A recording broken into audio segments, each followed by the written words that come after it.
Hey guys, Monday, March 29. It is spring break week. We have 3 days of lessons, and then you have a super awesome day on Thursday, and then you are home free. Okay?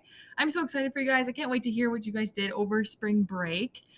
Today, you will assess your knowledge of Alexander the Great and the Greek Empire, and you will learn to describe the Greek gods. And we're really excited for that activity.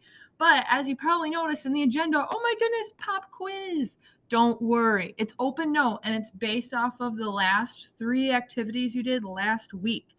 So if you have that yellow paper, that green paper, and then your map from Thursday, you are all set. Okay. So go ahead right now and pull out those 3 pieces of paper. Okay, so now you have your Alexander the Great paper out, you have your Athens and Sparta notes, and then you also have your map of ancient Greece. And those are the things you need for this pop quiz. And you can find the pop quiz in your Google Classroom. So it's the same thing we did last time. It's a Google form. Go ahead and do that 10-question quiz. All right. And there is multiple choice, there is true, false, there is 1 fill in the blank, and there are 3 map questions. So go ahead and do that. When you are finished, you can turn in your map of ancient Greece to your crew teacher. As they collect those, they'll give them back to Mrs. DeAngelis and myself. We will get to those after spring break, grade them for you. But when you're done with that, you can read your book until everyone is done. Okay, so at this time, you can pause my video, go ahead and open up your quiz in Google Classroom. Go to the quiz, take the quiz, turn in your map of ancient Greece, and then go ahead and read quietly until everyone is finished. Awesome. Okay, so everyone at this time has finished their quiz.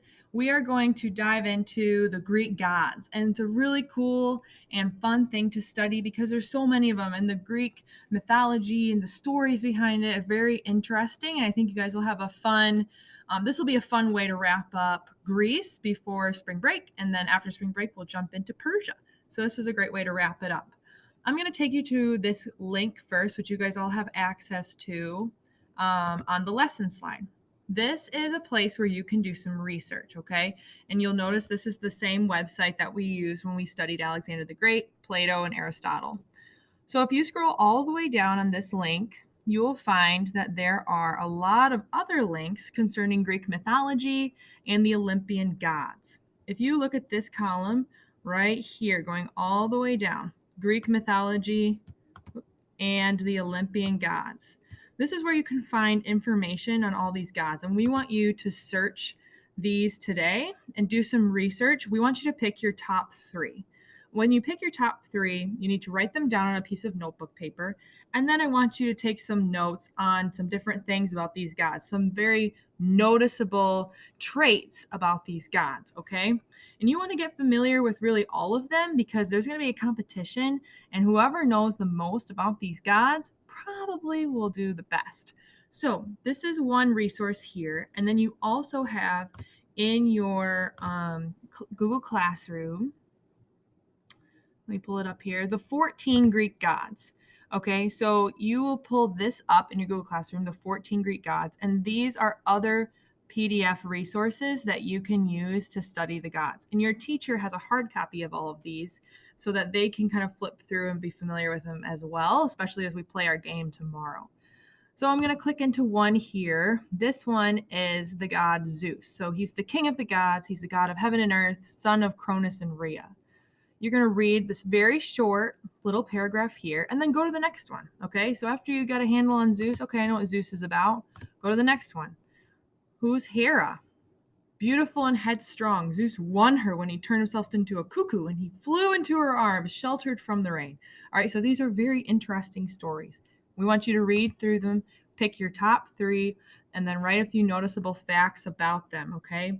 Ways that you can describe a god. You want to write facts down about that. Like, okay, so if I was trying to describe Zeus to like a bunch of second graders, what would I say?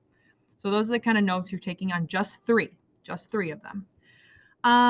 What we're doing tomorrow is we're playing Fishbowl, but Greek gods version. All right. So let me explain that to you. So that's Tuesday. Let me jump back to Monday. You are going to be, actually, no, we're going to jump to this. Here are the directions, okay? Tomorrow, each student is going to have a different Greek god, okay? So you guys have to assign all of them to all the students, and then there might be a few repeats because we want all of the Greek gods represented here. The first round, each student is going to go to the front of the room and they're going to use any words or descriptions they can to get the class to guess which god they are, okay? You cannot use, however, you may not use the name in their description. So if I have Zeus, I can't say, Hera married Zeus, and that's who I'm talking about. Okay, that's kind of a silly example, but you can't use the name of whoever you're trying to describe.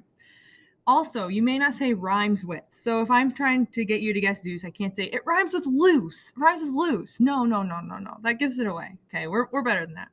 And then thirdly, you cannot say what letter it starts with. So you can't say it starts with the letter Z or it starts with the last letter of the alphabet. Okay, you can't give it away with that. You have to actually describe these gods, and then the rest of your classmates, hopefully that they read about your god and they can guess it.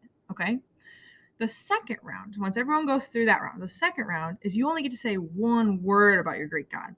So when I was doing Zeus, if I said, he uses lightning and blah, blah, blah, and all this stuff, and then someone was like, oh, it's Zeus. Then maybe the next round you'll say, lightning, and eventually, hopefully, someone will get it. It's Zeus, okay? So you can only use one word.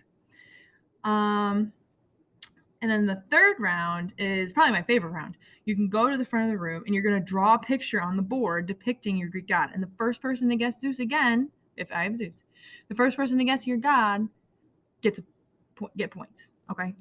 So let's go over the point system because obviously everything in life is a competition. So this is going to be a competition. How to win points. A student can win 1 point if a classmate guesses their Greek god correctly on their turn. So you have a potential of 3 points total here because there's 3 rounds. So if you're up there acting it out and someone guesses it, you automatically get a point just yourself because someone guessed it and you did a good job describing it or acting or saying one word or drawing a picture on the board. Okay. You get 2 points if you guess someone else's correctly. And this is unlimited. Okay. So you can get as many points as you can in that area. So if you're guessing, and then you get it right, then you get a point. And teachers will do a very good job of monitoring if someone's being a little obnoxious and just naming all of the gods. You have to raise your hand to guess. Okay, well, we got to take turns. All right, take turns. Thank you very much, guys. Have fun with this tomorrow. And if there are any questions, feel free to reach out to Mrs. DeAngelis. Virtual students, you are doing the Become a Myth Maker assignment, and you can find that in Google Classroom. And you are writing a short story, writing your own Greek mythology, which will be super awesome. That's pretty much it. So here's Tuesday for March 30th. Your teacher directions link is linked here for tomorrow. And yeah, it's game time, baby. So have fun.